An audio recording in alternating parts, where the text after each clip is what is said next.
तो अब हम पढ़ने जा रहे हैं सबसे पहले ड्रग नॉन एफिनेफ्रिन के बारे में, जो हमारी एक ड्रग सिम्पैथोमाइमेटिक एजेंट है। ओके, तो सबसे पहले ये it is also known as noradrenaline. जैसे कि हमने पहले भी पढ़ा है कि नॉन एफिनेफ्रिन को हम नॉन एड्रेनलिन ड्रग भी कहते हैं। ओके, अब सेकंड आता है norepinephrine drug is not effective through oral route due to metabolism of MAO and COMT, जिसे हम कैटेकोल ओ मिथाइल ट्रांसफरेज भी कहते हैं। Catechol O methyl transferase and MAO monoamine oxidase. ये हमारे हमने लास्ट टाइम पढ़ा था, जो ये हमारे रिस्पॉन्सिबल होते हैं कैटाबोलिज्म ऑफ सिम्पैथोमाइमेटिक न्यूरोट्रांसमिटर। ये हमारी कैटाबोलिज्म कैटाकोल अमाइन करता है।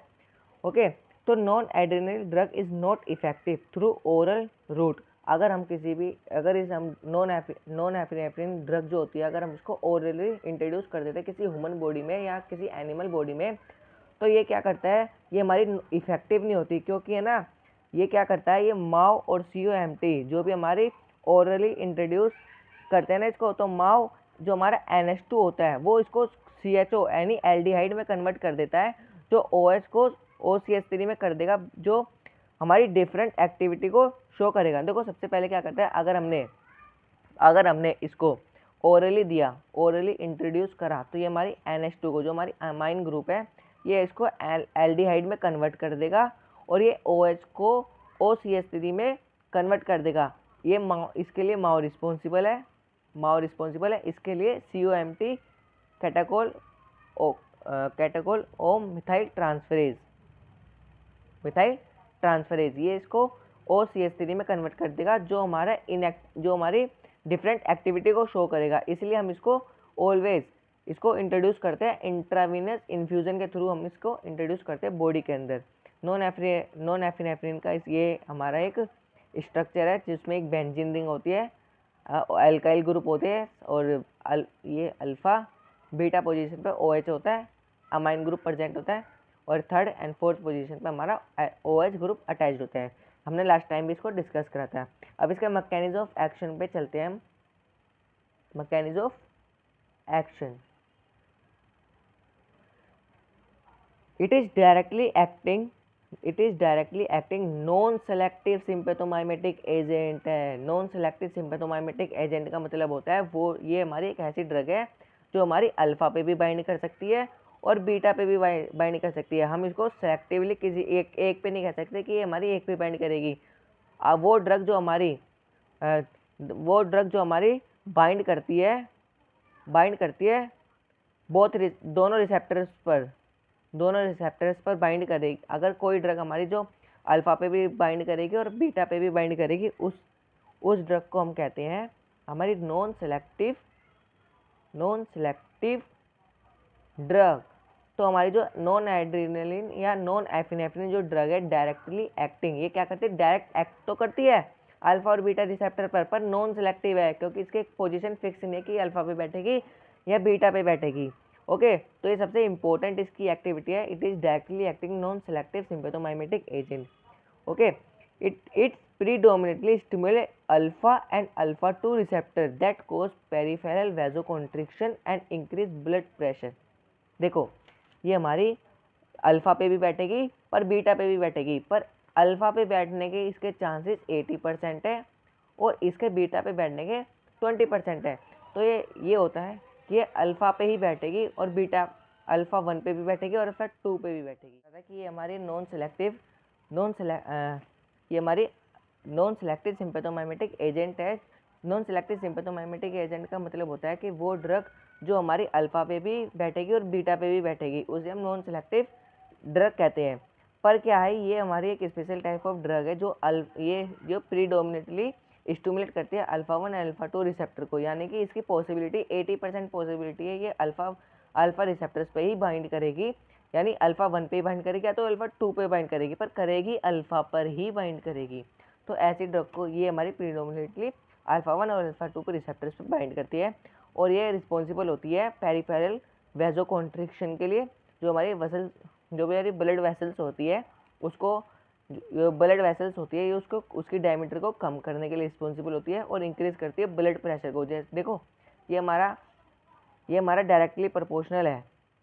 अगर नॉट डायरेक्टली प्रोपोर्शनल, ये क्या कहते हैं, इन्वर्सली प्रोपोर्शनल है। मतलब कि अगर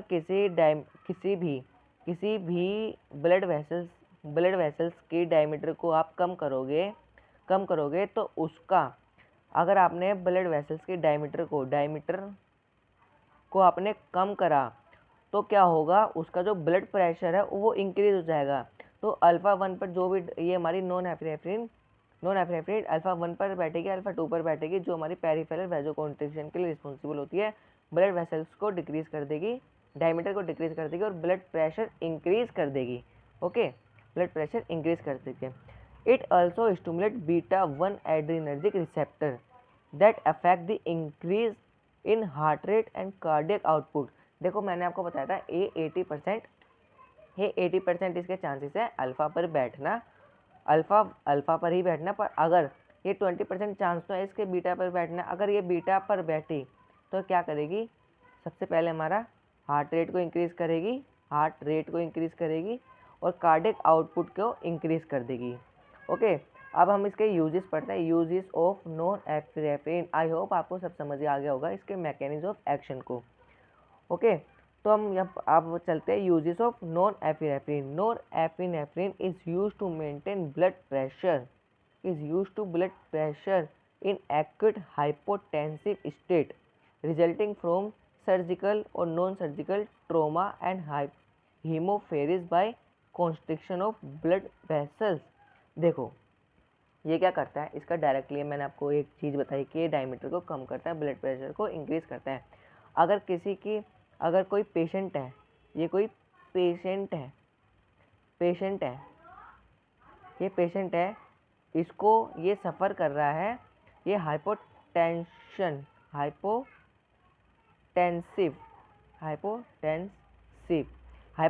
है। हाइपोटेंसिव का मतलब होता है ब्लड प्रेशर का बीपी, यानी बीपी लो। तो ये क्या करेगा, जब हमने ड्रग इसको इंट्रोड्यूस करी नॉन एपिनेफ्रिन ड्रग इसको हमने इंट्रोड्यूस करी वीन्स के थ्रू, तो इसने क्या करा, हमारी डायमीटर को कम कर दिया, ब्लड वेसल्स की डायमीटर को कम कर दिया और ब्लड प्रेशर को इंक्रीज कर दिया। तो हमारा ये इसने मेंटेन कर दिया, मेंटेन ब्लड प्रेशर। ओके, तो ये इसका मैकेनिज्म ऑफ एक्शन है। Okay, norepinephrine use to maintain blood pressure. आप ये इंपॉर्टेंट याद रहो, ये it is use to maintain the blood pressure to acute hypotensive state resulting from surgical और नॉन सर्जिकल ट्रोमा। मतलब कि जब भी हम कोई सर्जरी करते हैं तो हमारा बीपी लो, कोई पेशेंट होता है कि कोई घबरा जाता है, उसको बीपी लो हो जाता है तो हाइपरटेंसिव भी हो जाता है। अगर बीपी लो होता है तो हम नॉन एपिनेफ्रिन उसमें इंट्रोड्यूस करते हैं। Okay, it is very simple. Okay, and reduce the absorption and to localise the effect of local anaesthetic. ये क्या करता है, अगर हम कोई सा भी एनेस्थेसिया देते हैं तो अगर ऐसी कंडीशन होती है जिसमें हम एनेस्थेसिया दिया है हमने और उसके एब्जॉर्प्शन को रिड्यूस भी करता है, अगर इसके इफेक्ट को रिड्यूस करता है। Okay, for the treatment of hypotension है डिक्रीज इन ब्लड प्रेशर। तो ये हमने पढ़ा है नॉन एपिनेफ्रिन के बारे में। अब हम नेक्स्ट चलते हैं एपिनेफ्रिन के बारे में। ओके।